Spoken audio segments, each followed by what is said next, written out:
రాష్ట్ర సాధన ఉద్యమం, తెలంగాణ రాష్ట్ర ఏర్పాటు, టీఆర్ఎస్ ప్రభుత్వము పార్టీ ప్రభుత్వాన్ని ఏర్పాటు చేయటం రెండు వేరువేరు విషయాలు. రెండింటినీ మనం కలగాపులగం చేస్తే చాలా ఇబ్బంది పడతాం.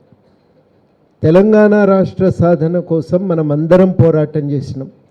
మనమందరం ఉద్యమించి ఆంధ్ర పాలకుల పెత్తనాన్ని ఎదురొడ్డి పోరాడి తెలంగాణ సాధించుకున్నాం. అనేక మంది బలిదానాల ఫలితంగా ఈ తెలంగాణ రాష్ట్రం అనేది ఏర్పడింది. తెలంగాణ రాష్ట్ర ఏర్పాటు వల్ల దారి తీసిన రెండు లక్ష్యాలు చాలా చాలా ముఖ్యమైనవి. మొదటి లక్ష్యం ఏంటిది? ఆంధ్ర పెత్తనం పోవాలి. అది మన అందరికీ ఆ రోజుల్లో ఉన్న ఒక ముఖ్యమైన డిమాండు, ముఖ్యమైన లక్ష్యం. ఎందుకు పోవాలనుకున్నాం ఈ పెత్తనం అంటే, మన వనరులన్నీ వాళ్ళే కొల్లగొడుతున్నారు, వాళ్ళు పోతే మన వనరులు మనకు దక్కుతాయి అనేది మనకున్నటువంటి లక్ష్యం. లక్ష్య సాధన మేరకి వాళ్ళని ఇక్కడి నుంచి అయితే మనము అధికారంలోంచి కూలదోసినాం, తెలంగాణ స్థాపించుకున్నాం. అనివార్యంగా ఇవాళ తెలంగాణకు తెలంగాణ నదీ జలాలు దక్కుతున్నాయి. మనం ఎవరు కాగితం ప్రకారం విభజన జరగంగానే ఆటోమేటిక్గా మన వాటా అనేది మనకు దక్కుతుంది. దాంట్లో అనుమానం ఏమీ అవసరం లేదు. రెండవది, ఖచ్చితంగా తెలంగాణలో ప్రజలు కట్టేటువంటి శిస్తు తెలంగాణకి దక్కుతుంది. తెలంగాణలో ఉన్న సర్వవనరులపైన తెలంగాణ ప్రజలకు ఒక అధికారం సంక్రమిస్తుంది. ఇది మనకున్న మొదటి లక్ష్యం. మన రెండవ లక్ష్యం ఏమిటంటే, మన అస్తిత్వాన్ని మనం నిలబెట్టుకోవటం. ఖచ్చితంగా తెలంగాణ సమాజం తన అస్తిత్వాన్ని తాను నిలబెట్టుకోవటానికి ఒక ప్రయత్నం చేసింది. అస్తిత్వం అంటే మన జీవితాన్ని ప్రకటించుకోవటం. మనకున్నటువంటి కేవలం సాంస్కృతిక అంశాలే కాదు, రాజకీయ సామాజిక రంగాల్లో మనకు నచ్చిన విధంగా మన జీవితాన్ని మనం కొనసాగించేటువంటి ఒక అవకాశాన్ని సాధించుకోవటం. ఉమ్మడి రాష్ట్రంలో మనకు అవకాశం లేదు. మనపై పెత్తనం ఉంది, దౌర్జన్యం ఉంది. మనకెంత నచ్చినా మన భాషలో మనం రాయలేకపోవటం, మాట్లాడలేకపోవటం, పండుగలు జరుపుకోలేకపోవటం, మన అస్తిత్వాన్ని మనం ప్రకటించుకునే సౌకర్యం లేదు.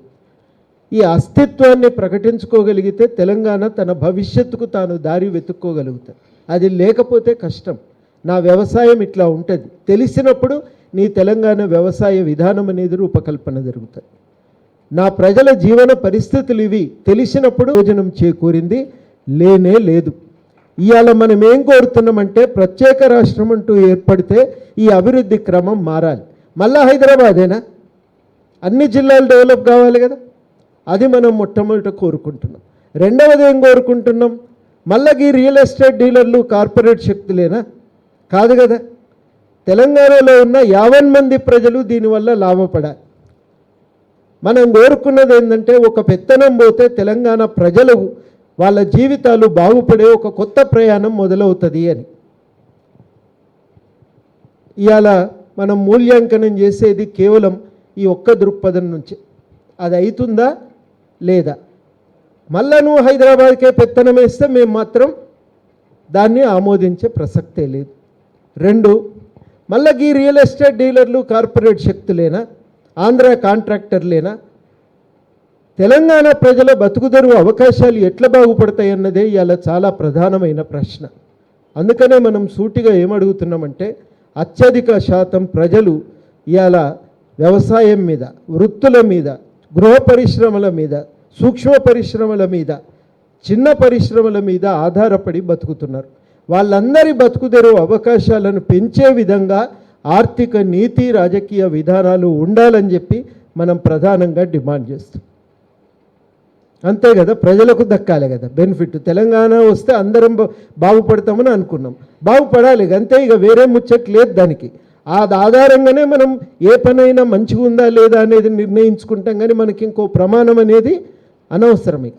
ఈ ఒక్క ప్రమాణంతోనే మనం ఏ ప్రభుత్వాన్నైనా ఏ పాలనైనా మనం మూల్యాంకనం చేస్తాం.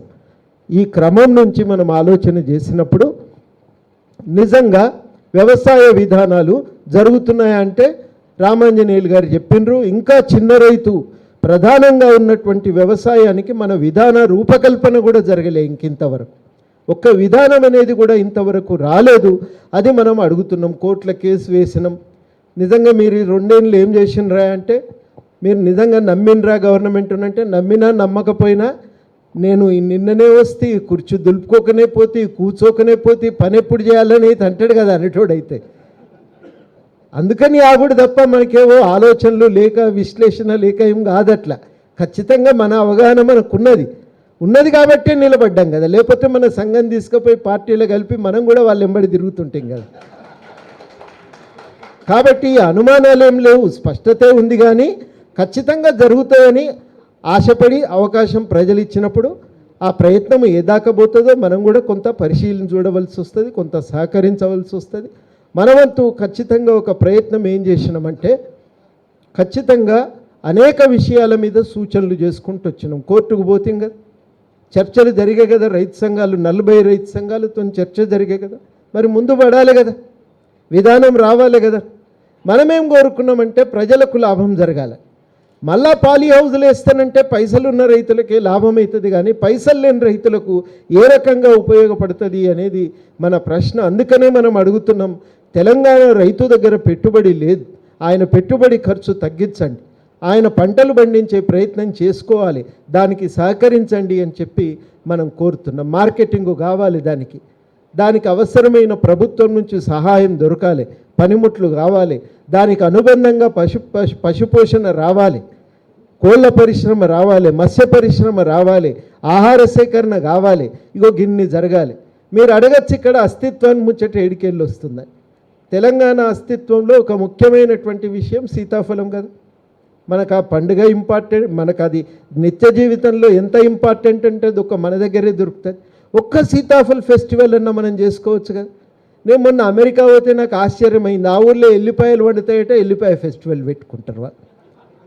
ఎల్లిపాయతో ఐస్ క్రీము, ఎల్లిపాయతోని సాసులు, ఇంకా అన్నీ సర్వం చేసి ఆడు అమ్ముతాడు. నీకు ఇష్టం ఉంటే తిను, లేకపోతే లేదు. కానీ ఇదేదో పండుగ, ఆడు డ్యాన్స్ ఉంటుంది, పోయి చూసుడు, కొనుక్కునుడు, అదో ఉత్సవంలాగా జరుగుతుంది. మరి మన దగ్గర కూడా అట్లా జరగచ్చు కదా. సీతాఫలానికి ఎంతమంది ఏరుకొని వచ్చేటోళ్ళు ఉంటారు. మన దగ్గరనే దొరికే చేపలు ఉంటాయి కదా, ఎక్కడ దొరికాయి కదా. దానికి ఎంత పెద్ద పండుగ జరుపుకోవాలి. ఇవాళ రేపు వస్తుంది మరి మృగశిర ప్రవేశిస్తారు, ఖచ్చితంగా చేప తినాలంటారు కదా మన దగ్గర. ఏ లెక్క ప్రకారం ఆ లెక్కన నువ్వు దాన్ని ఆ రోజు పెద్ద ఎత్తున ప్రమోట్ చేయగలిగితే ఒక వ్యాపారానికి ఎన్ని అవకాశాలు. అంటే ఇవన్నింటినీ ఆలోచన చేసి ఒక విధానం రావాలి, ఒక వృత్తిలో పరిరక్షణ జరగాలి. తెలంగాణ ఒక కళ్ళు గీసేటువంటి కార్మికుడు ఉంటాడు, అంత పొడుగు చెట్టు ఎందుకు వాకాలండి? కొబ్బరి చెట్టు ఏమో పైకి వెళ్ళి కిందికి అవుతుంది, చేత్తో దింపుకునేటట్టు ఉంటుంది. మరి ఎందుకు తాడి చెట్టు ఎందుకు దిగదట్లా? పరిశోధన జరగాలి కదా, కిందికి రావాలి కదా, కనీసం నిచ్చెనేసుకొని కళ్ళు గీసే పరిస్థితి రావాలి కదా. నిన్న మనం చూసినాం, గాలి దుమారం వీస్తే పాపం ఆయన పైన పోయి ఉండే, ఆ గాలికి తట్టుకోలేక కింద పడి మరణించింది.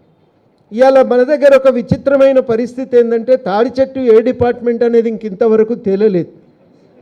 హార్టికల్చర్ వాళ్ళ దగ్గరికి పోతే ఏమంటారంటే ఇది ఎక్సైజ్ డిపార్ట్మెంట్ అంటారు. ఎక్సైజ్ డిపార్ట్మెంట్ వాళ్ళు ఏమంటారంటే మా దగ్గర ఆబ్కారీ వసూలు చేసుకునే కానీ చెట్టు, మొగి పురుగు ఇవన్నీ నన్ను అడగకసారని వాళ్ళు అంటున్నారు. అంటే ఇంతవరకు దాని మీద పరిశోధన మన దగ్గర హార్టికల్చర్ యూనివర్సిటీ ఇంకా మొదలు కూడా కాలేదు. ఇవన్నీ కూడా సీరియస్గా చేయవలసిన విషయాలు. మన దగ్గర బట్టని ఇస్తారు, దానిపైన పరిశోధన, దానికి కావలసిన పెట్టుబడి. అంటే ఇవన్నీ జరిగితే అశేషంగా ప్రజలు బతకటానికి ఒక అవకాశం ఉంటుంది. సూక్ష్మ పరిశ్రమలు, చిన్న పరిశ్రమలు, వ్యవసాయ ఆధారంగా ఒక నూలు దారం తయారు చేసే పరిశ్రమ, వస్త్ర పరిశ్రమకు అనుగుణంగా బట్టలు కుట్టేవాళ్ళు, అద్దకం వేసేవాళ్ళు అన్నీ తయారైతే ఒక అద్భుతమైనటువంటి టెక్స్టైల్ మార్కెట్ హైదరాబాద్లో డెవలప్ అవుతుంది. ఒక లెదర్ మార్కెట్ మన తెలంగాణలో డెవలప్ అవుతుంది. ఒక తివాచీ మార్కెట్ తెలంగాణలో డెవలప్ అవుతుంది. ఇవన్నీ చేసుకోవటంతో పాటు ఇంకా 2 జరగాలి. అందులో మొదటిది ఏంటంటే కోసం కొట్లాడుతుంది, అధికార పక్షమేమో పవర్లో కూర్చోవాలని ప్రయత్నం చేస్తుంది. మనకి 2 కోరికలు లేవు. మనమేం చేస్తున్నాము? వీళ్ళతో లేము, వాళ్ళతో లేము, మనం ప్రజలతో ఉన్నాం. ఏమని కోరుకుంటున్నాం? ఈ ప్రజల ఆకాంక్షలకు అనుగుణంగా మన రాజకీయాలు నడవాలని చెప్పి కోరుకుంటున్నాం. నిజంగానే ఒక రైతు చనిపోతే అక్కడ చేయాల్సింది ప్రజాప్రతినిధి. ఆ ప్రజాప్రతినిధులు పట్టించుకోకపోతే కదా మనలాంటి వాళ్ళం వచ్చింది భారతదేశంలో.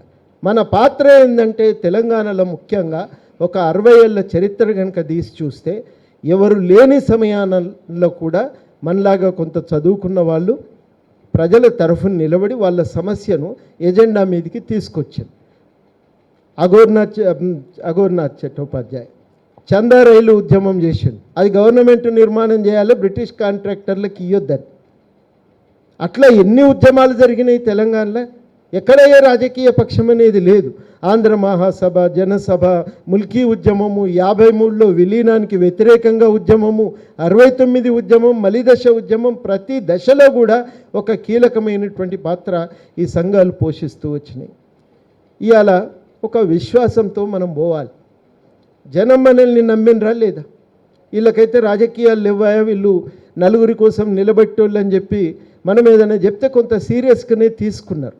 అంటే మన ఒక్కరితోనే అయిందని నేను అంటలేను. ప్రొఫెసర్ జయశంకర్ గారు చెప్పినట్టు రాజకీయ ప్రక్రియను నడిపించేటువంటి వాళ్ళు కూడా ఎప్పుడూ ఉంటారు, అది కూడా కీలకమే, కాదని అంటలేం.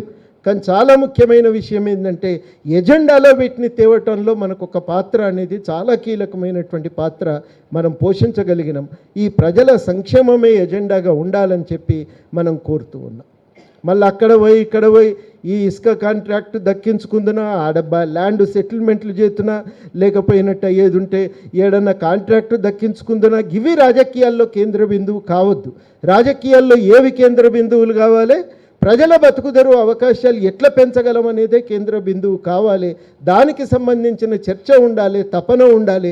అది ఎప్పుడు సాధ్యమవుతుందంటే ప్రజలు సంఘటితంగా నిలబడ్డప్పుడు, ఎజెండా మీద మనం ఈ అంశాలను పెట్టగలిగినప్పుడు అది సాధ్యమవుతుంది. అందుకని మనం ఏం చేస్తామంటే ఇగో ఇట్లాంటి పుస్తకం తెస్తాం. ఆయా రంగాలలో విధానాలు ఏమున్నాయి, ఎట్లా ఉంటే బాగుంటుంది ప్రజలకు చెప్తాం, నచ్చజెప్తాం. ఒకవేళ సరిగ్గా లేకపోతే ప్రజలు ఇట్లా కాదు ఇట్లా రావాలి అంటారు, మనం మార్చుకుంటాం. ఆ పద్ధతిలో వాటిని విస్తృతంగా ప్రజల దగ్గరికి తీసుకుపోతున్నాం. ఇప్పుడు మూల్యాంకనం ఎందుకు చేస్తున్నామంటే 2 ఏళ్ళు గడిచింది, కొంత సమయం అయింది. మనం ఈ సమయంలో మనం అనేక రూపాల్లో మనం విజ్ఞాపన పత్రాలు, మన సూచనలు మనం చేరవేసినాం. ఇవాళ మనం ఏమడుగుతున్నామంటే ఈ విషయంలో మేము ఆశించిన విధంగా బతుకుదెరువు అవకాశాలు మాత్రం కల్పించలేకపోతున్నారు. ఖచ్చితంగా దానిపైన దృష్టి పెట్టవలసిన అవసరం ఉంది. ఒక వ్యవసాయ విధానం, వృత్తుల పరిరక్షణకు, పురోభివృద్ధికి ఒక విధానం, ఇవన్నీ కూడా రావాల్సిన అవసరం ఉంది. వెరసి మొత్తం మనం కోరుకునేది ఏంటంటే ప్రజలు సుఖంగా, ధైర్యంగా, ఆత్మగౌరవంతో జీవించగల పరిస్థితులు తెలంగాణలో రావాలి. ఎవరు చనిపోయి ఆత్మహత్య చేసుకునే పరిస్థితి ఉండకూడదు. ఎవరు కూడా పిల్లలు కరువు కారణంగా, తండ్రి ఫీజు కట్టలేని కారణంగా పిల్లలు స్కూలు వదిలేసేటువంటి పరిస్థితి ఉండకూడదు. ఎవరికి కూడా మరి ఖచ్చితంగా చదువు కోసం బోలెడంత ఖర్చు పెట్టుకోవాల్సినటువంటి పరిస్థితి రాకూడదు. వైద్యానికి కోట్లాది రూపాయలు ఖర్చు పెట్టుకోవాల్సినటువంటి పరిస్థితి తెలంగాణలో ఉండకూడదు. డాక్టర్లు చెప్తున్నారు, ఎవరన్నా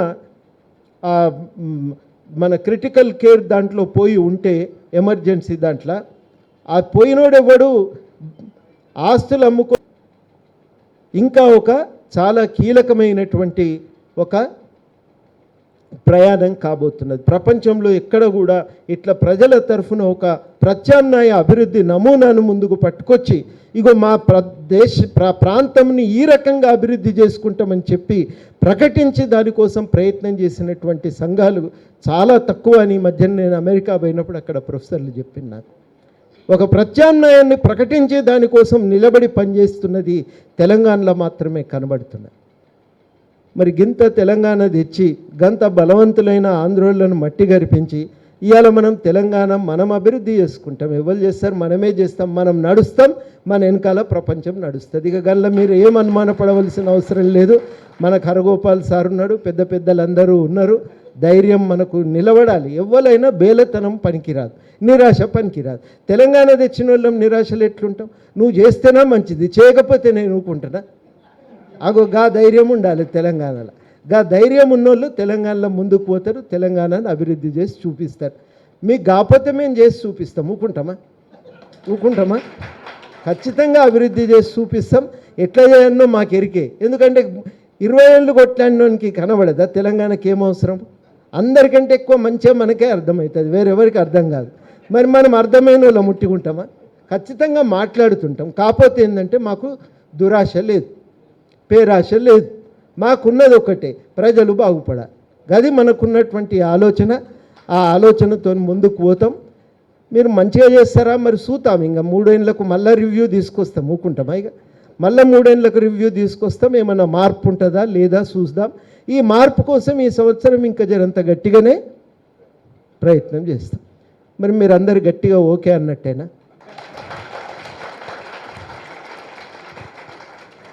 చేస్తాం కదా ఖచ్చితంగా.